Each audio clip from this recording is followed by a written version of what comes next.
Hola, ¿qué tal, querida comunidad? Bienvenidos una vez más a Zuno Historias de Terror. Antes de empezar con los relatos, me encantaría saber desde dónde nos están escuchando y a qué hora. Dejen sus comentarios, que todos los voy a leer. Sin más, que disfruten las siguientes historias. Comenzamos.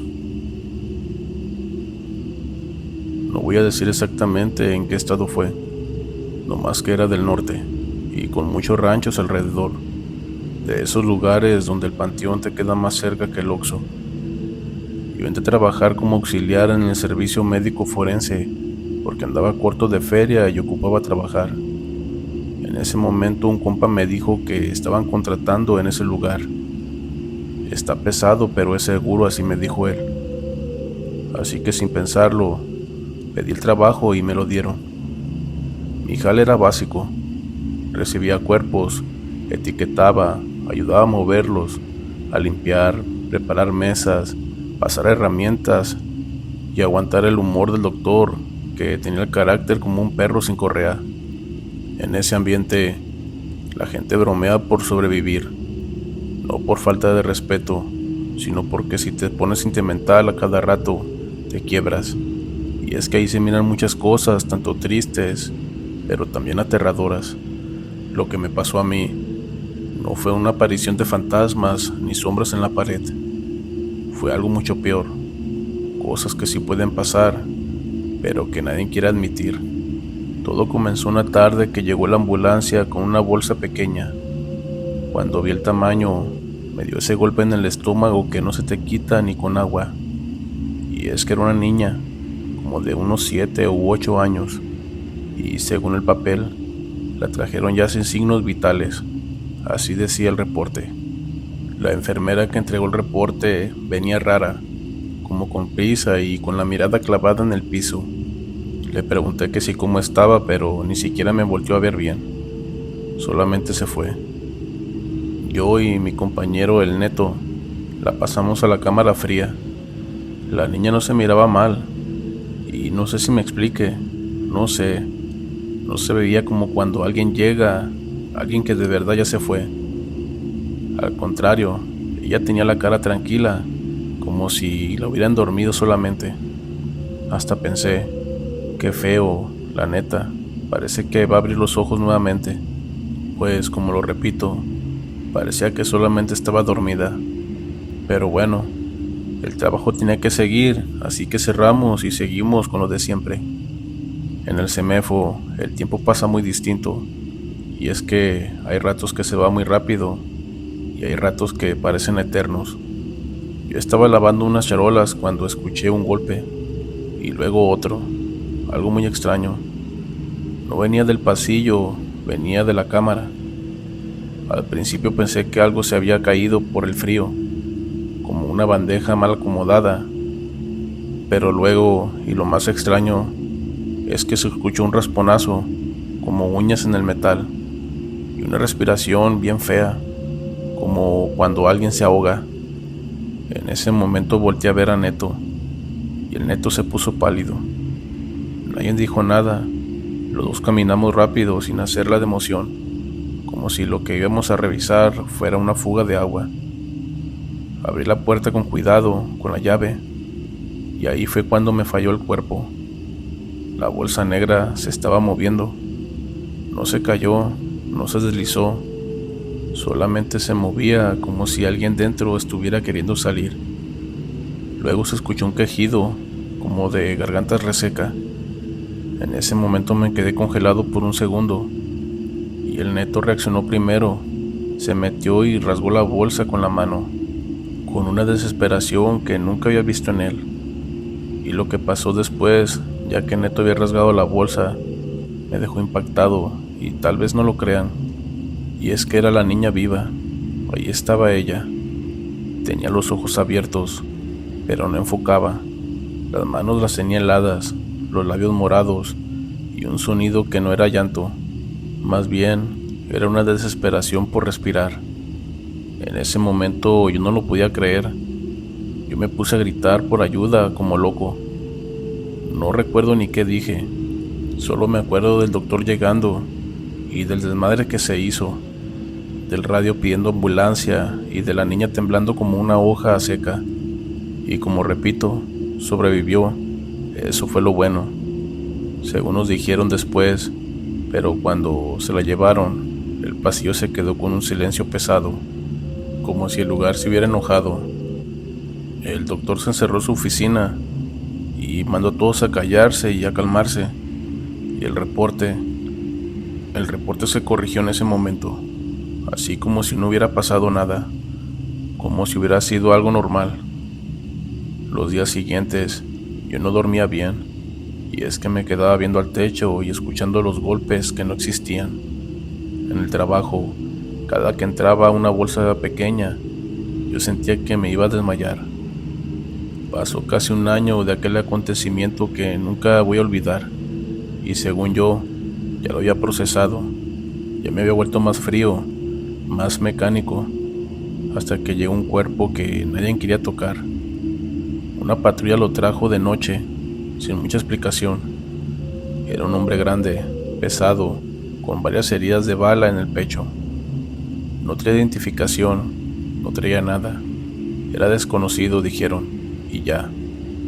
Lo raro fue la actitud de los policías, y es que estaban callados, serios, como si les diera asco estar ahí. Uno de ellos traía las manos rojas, como si se hubiera lavado con puro alcohol. Lo metimos a la cámara, lo etiqueté, le puse su número, todo normal. Cerramos y nos fuimos, y es que ya era la hora de salida. Pero al día siguiente llegué, y el ambiente estaba rarísimo. La recepcionista no levantaba la vista. El neto estaba sentado con un café en la mano, pero ni siquiera se lo tomaba. ¿Qué traen?, les dije. ¿Qué pasó? Nadie contestó. El doctor salió, me vio rápido y dijo: no pasó nada, ponte a trabajar. Así en seco, pero yo ya los conocía. Y es que cuando alguien dice no pasa nada en ese lugar, es porque pasa algo bien pesado, algo muy feo. Al rato, cuando el doctor se fue al fondo, el neto se me acercó y me habló en voz baja. Y me dijo: anoche se abrió la cámara. ¿Cómo que se abrió? Sí, me dijo, las puertas, todas, y el cuerpo ese, el del balaceado, no estaba en su lugar. Yo me quedé impactado, en silencio. No quise averiguar mucho, así que me fui con él. Y al entrar, la cámara estaba cerrada, como siempre. Los candados bien puestos, el registro sin cambios, todo correcto. Pero cuando abrimos el aire frío pegó diferente. Se sentía como con más humedad. Y ahí lo vi. Las camillas estaban movidas, algo muy extraño. Y el espacio donde debía estar el cuerpo estaba vacío. En ese momento me fui al pasillo buscando una explicación tonta. Tal vez lo habían cambiado de lugar y que lo pasaron a otra cámara, que se equivocaron de número, no sé. Nadie lo había movido según el papel. Ese mismo día llegó la policía y revisaron las cámaras, las puertas, todo. Y lo que me mató fue que uno de los agentes, el más grande, me agarró del hombro y me dijo: tú no viste nada, ¿verdad? No fue pregunta, fue aviso. Yo tragué saliva y nomás negué con la cabeza. Qué bueno, me dijo, porque aquí no hay nada que ver. Esa noche, cuando ya iba saliendo, pasé por el área de etiquetas para dejar unas hojas y vi algo que me dejó tieso. Había una etiqueta nueva, recién impresa, sobre la mesa. No estaba pegada a nada, solo ahí estaba, como si alguien lo hubiera dejado para mí. Agarré el papel y lo leí. Traía el mismo formato de siempre, el número de ingreso, fecha y hora, y en el nombre decía el mío, mi nombre completo, con mis 2 apellidos sin errores. En ese momento sentí como si me hubieran echado un balde de agua helada por dentro. Revisé la fecha, era la del día siguiente. Pensé que era una broma de mal gusto, una broma bien enferma. Volteé buscando al neto o a cualquiera, pero el lugar ya estaba vacío. Y lo peor fue cuando vi el número de ingreso. No seguía la secuencia normal. Era un número raro, como si no perteneciera al sistema. Así que de inmediato guardé esa etiqueta en mi bolsa, sin pensar mucho, y me fui. Esa madrugada me desperté con el celular vibrando, y era un mensaje del Neto que decía: "No vengas mañana, güey". En ese momento le marqué, pero él no contestó. Le mandé otro mensaje que sí que pasaba, pero nada. No pude dormir pensando qué había pasado. Al día siguiente, por necio, fui. Llegué al estacionamiento y vi patrullas. Vi una ambulancia, vi gente fumando afuera con la mirada perdida. Y miré al doctor hablando con dos policías, pálido, como si por fin le hubiera caído el mundo encima. Yo me acerqué y uno de los policías me detuvo con la mano. ¿Tú eres?, me preguntó, y miró una hoja. Sí, tú vete a tu casa. ¿Por qué? ¿Qué pasó?, le pregunté al policía. El policía solo me vio con una cara que no se me olvida. Desapareció uno de ustedes. Me quedé sin aire y le pregunté quién, aunque ya lo sabía. El técnico que cerró anoche, dijo el Neto. En ese momento sentí un zumbido en los oídos. Me temblaban las piernas y quería pasar aunque fuera para buscarlo, para saber algo, lo que sea, pero el policía no me dejó. Me fui a mi carro, abrí la guantera, saqué la etiqueta que había guardado y la volví a leer. Y todo sigue igual. Estaba el día siguiente, mi nombre y la hora. Sin pensarlo, ese día renuncié sin firmar nada. Bloqueé números y me fui a vivir con un tío un tiempo, intentando hacer como que no pasó nada.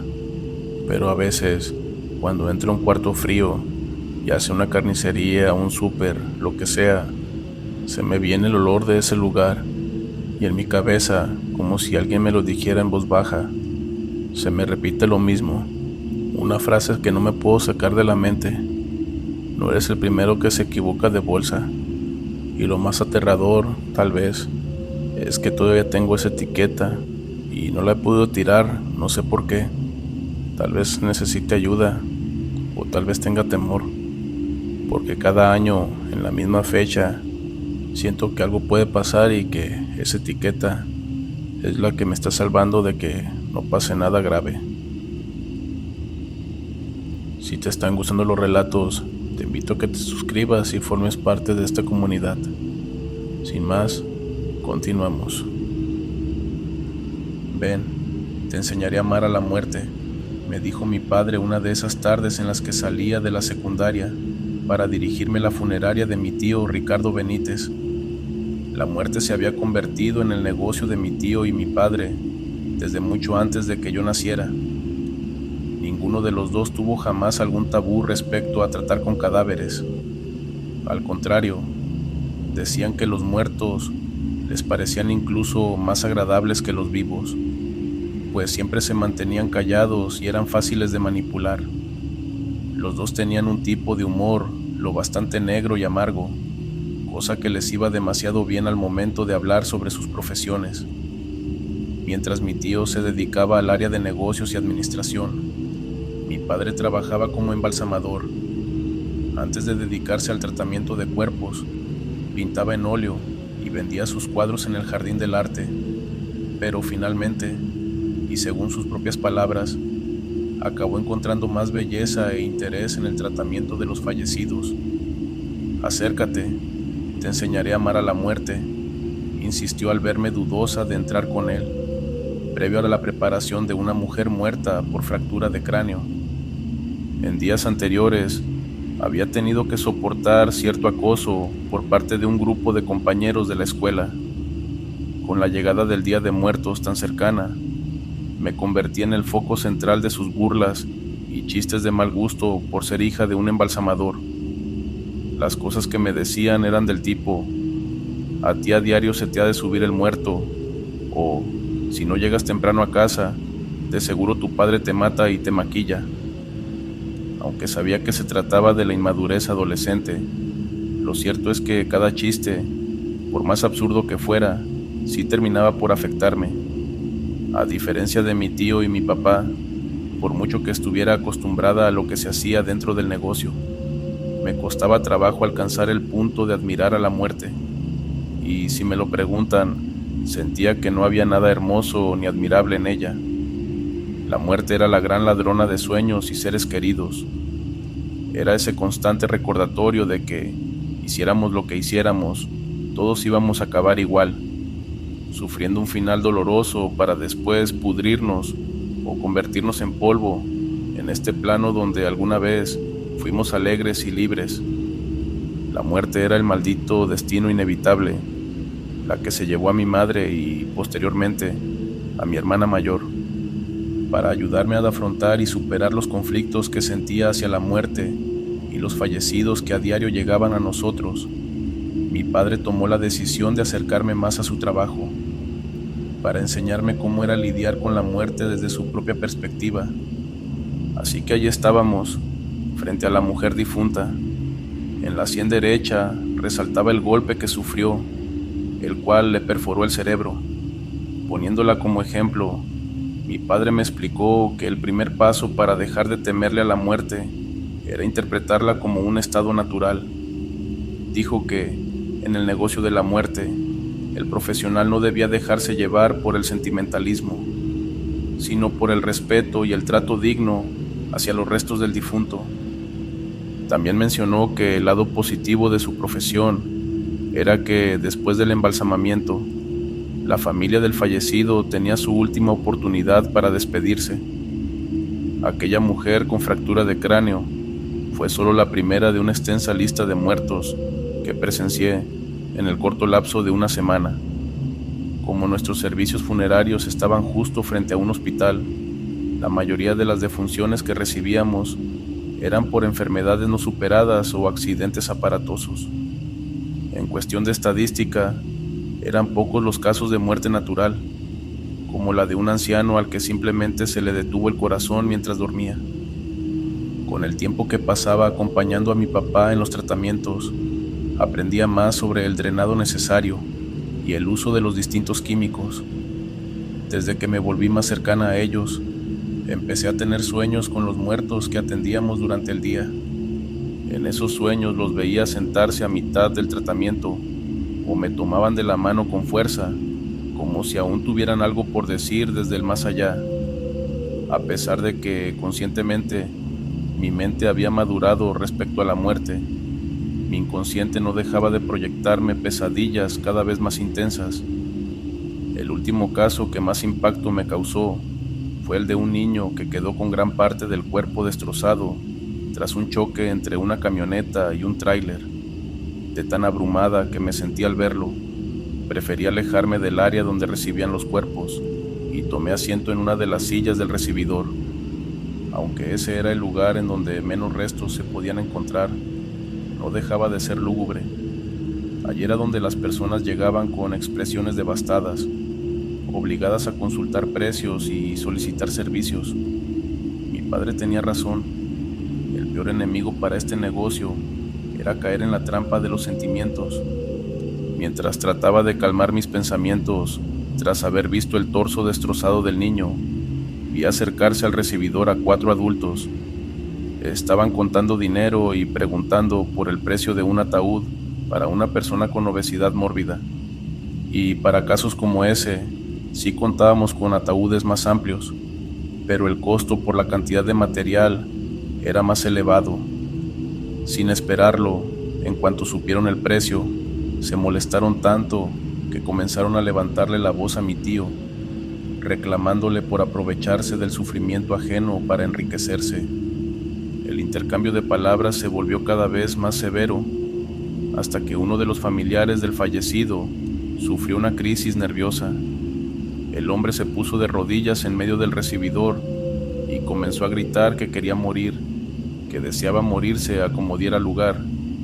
De pronto, mi padre salió de su área de trabajo y se dirigió hasta aquel hombre que no paraba de gritar. Con una expresión de coraje que lo hacía ver más siniestro que nunca, le levantó la voz y le dijo: «Si en verdad deseas morir, te aconsejo que tomes pastillas para dormir y te amarres una bolsa de plástico a la cabeza. Cuando lo hayas hecho, aquí te esperaré para tratar con tus restos». Después de decir aquello, todo se quedó en un silencio sepulcral.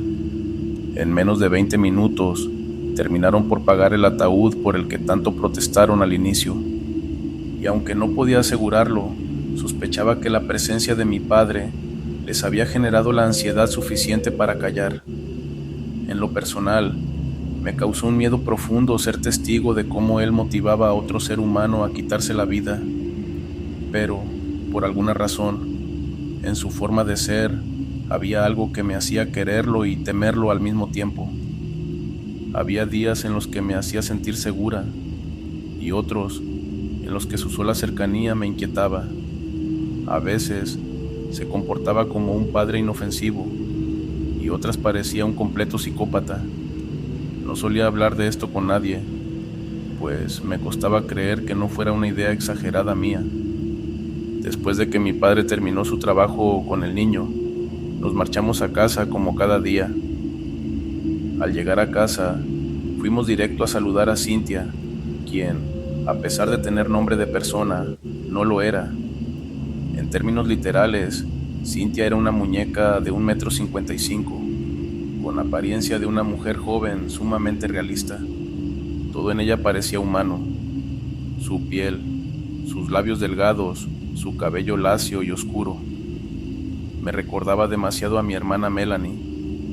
Tuvimos que llevar aquella réplica de mujer a casa como una especie de terapia recomendada por el psicólogo de mi padre para ayudarlo a sobrellevar su duelo.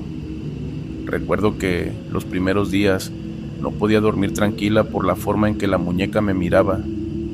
Y es que su mirada era penetrante, incómoda. Sentía que en cualquier momento se movería o que entraría caminando a mi cuarto. Y es que, si ya de por sí la idea de un muñeco común con vida resulta perturbadora, imaginar que un maniquí tan realista pudiera moverse era 1000 veces peor. Pero, con el paso de los meses, comprobé que solo se trataba de una pieza inerte, una figura extraña más dentro de la casa. Como era costumbre, al poco tiempo de llegar, mi padre sirvió 3 platos de comida, uno para él, otro para mí, y finalmente el que correspondía a Cintia, nuestra muñeca de terapia. Al término de la comida, me encargué de cepillarle sus largos cabellos antes de que papá me lo ordenara. Aquel día estaba resultando horrible para mí. Primero el niño muerto, luego el hombre desesperado, y por último mi padre, tan sereno ante todo, como si la muerte fuera solo una extensión del día a día. Faltaba poco para que se cumplieran 5 años desde la muerte de Melanie, y ese recuerdo no dejaba de doler. Mi hermana había muerto durante las vacaciones, a la corta edad de 15 años, sin siquiera llegar a experimentar un solo día en la preparatoria. Partió por culpa de una alergia a las semillas de sésamo, también conocidas como ajonjolí. Sufrió un shock anafiláctico en noviembre de 2018 y nunca volvió. Esa noche, cuando por fin llegó la hora de dormir, cerré los ojos intentando no pensar en las atrocidades del día, pero los sueños regresaron, más turbios y crueles que la realidad misma.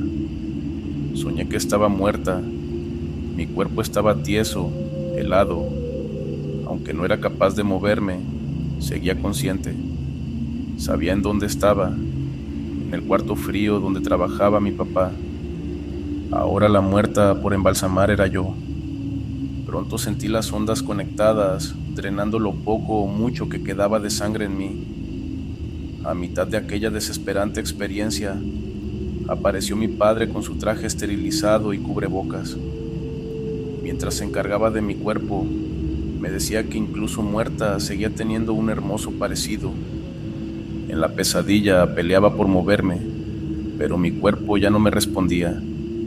Mi alma y mi conciencia seguían allí, presenciando todo sin poder reaccionar. El sueño fue bruscamente interrumpido por un fuerte golpe proveniente de abajo. Al ver el reloj, supe que eran las 6 de la mañana. Mi padre ya estaba despierto. Me apresuré a hablarle sobre mi pesadilla y le conté todo lo que vi y sentí. ¿Tú crees que los muertos aún son conscientes de lo que pasa a su alrededor pero su cuerpo no les permite hacer nada. Le pregunté, notando mi propia fobia. Él dijo que eso era imposible, que tan pronto dejaba de funcionar el cerebro, pensar que un muerto seguía consciente era fantasioso. Le expliqué que no me refería a una conciencia cerebral, sino algo más, el alma, el espíritu, algo que aún no comprendíamos. Mi padre, escéptico, cortó mis teorías. Dijo que la ciencia era la única verdad en la que debíamos creer. Pero el resto del día no pude dejar de pensar en eso. Los muertos seguían llegando, con los ojos cerrados, la piel gris, el cuerpo helado, y aún así, algo en mí sentía que aún estaban presentes. ¿Qué tal si los movimientos post-mortem tenían una explicación más bizarra? No me quitaba la inquietud. Por eso, al final de la jornada, le dije a mi padre que si algún día moría antes que él, quería ser cremada.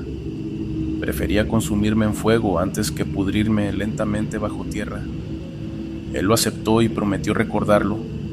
Cuando mi hermana falleció, su cuerpo fue cremado en nuestras propias instalaciones y su urna permaneció desde entonces en el buró del cuarto de mi padre. Conforme se acercaba el aniversario luctuoso de Melanie, las cosas empezaron a ponerse más raras. Una semana después, los mismos clientes que antes se habían negado a pagar regresaron. Pero faltaba uno, el hombre al que mi padre había retado a quitarse la vida. Apenas los vi entrar, me temí lo peor. La señora que venía con ellos lo confirmó. El hombre que lloró aquí hace unos días se quitó la vida. Contaron que lo había intentado 3 veces hasta que lo logró. Lo hizo exactamente como mi padre le aconsejó. Tomó pastillas para dormir y se amarró una bolsa en la cabeza. Cuando recibimos el cuerpo, mi padre soltó una risita y dijo: sabía que lo volveríamos a ver, aunque no imaginé que tan pronto. Me quedé a presenciar el tratamiento. A mitad del proceso, cuando mi padre se volteó para tomar una herramienta, el cadáver abrió los ojos y me miró. El muerto me está viendo, grité aterrada. Mi padre me aseguró que era un simple espasmo involuntario, pero no le creí. Lo supe por la forma en que me miró. Había angustia, miedo. No necesitaba que hablara, sus ojos lo decían todo. Desde entonces, mis sueños empeoraron. En ellos, veía a los muertos rodearme, como si quisieran advertirme de algo. Y lo peor, en todos, mi padre aparecía. Cada día lo sentía más inestable. Me vigilaba, me pedía que hablara con los cuerpos, que los tocara. Una tarde me obligó a terminar el drenado de una difunta. Me sacó fotos mientras lo hacía, como si quisiera conservar un recuerdo macabro. Con el tiempo, los muertos comenzaron a responder. Al hablarles, algunos abrían los ojos o movían una mano. Mi padre lo presenció una vez y, lejos de impresionarse, se enfureció. Me mandó a casa, pero su rostro tenía miedo. A partir de entonces, algo cambió entre nosotros. Él se volvió más agresivo, más errático, yo más desconfiada. Una noche tuve otro sueño con Melanie. En él me gritaba desesperada: mira detrás de ti, escapa de ella, busca en el armario de papá. Desperté sobresaltada.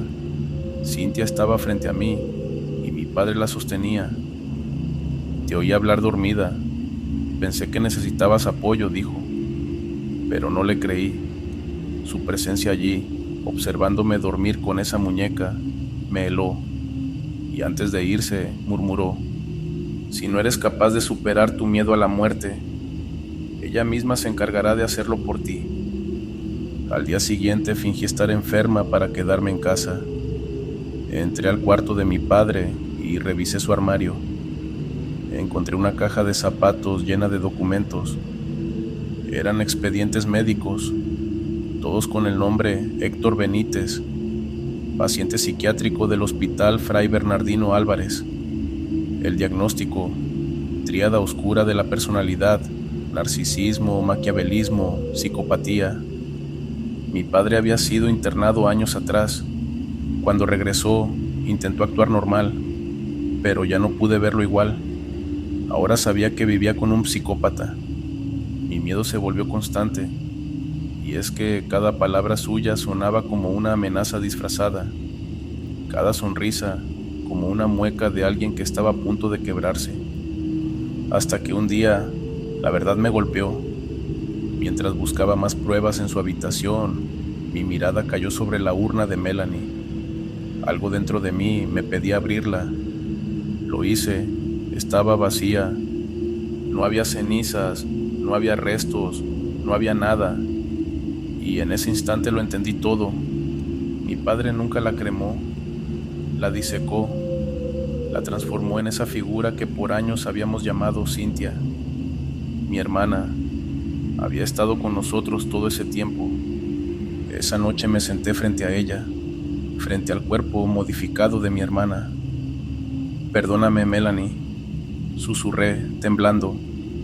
Perdóname por no haberlo visto antes. Y mientras hablaba, sentí que algo en la casa respiraba conmigo. El aire se volvió pesado, la luz parpadeó, y desde el pasillo, la voz de mi padre resonó. Te lo dije, hija, tarde o temprano, todos aprendemos a amar a la muerte. Si te gustaron los relatos, por favor, háznoslo saber con un comentario y un like. Y también comenta desde dónde nos estás viendo, para que esto siga creciendo. No olviden compartir el video con sus amigos y familiares, para que el miedo se siga esparciendo. Yo soy Zuno y nos vemos en la siguiente historia. Muchas gracias.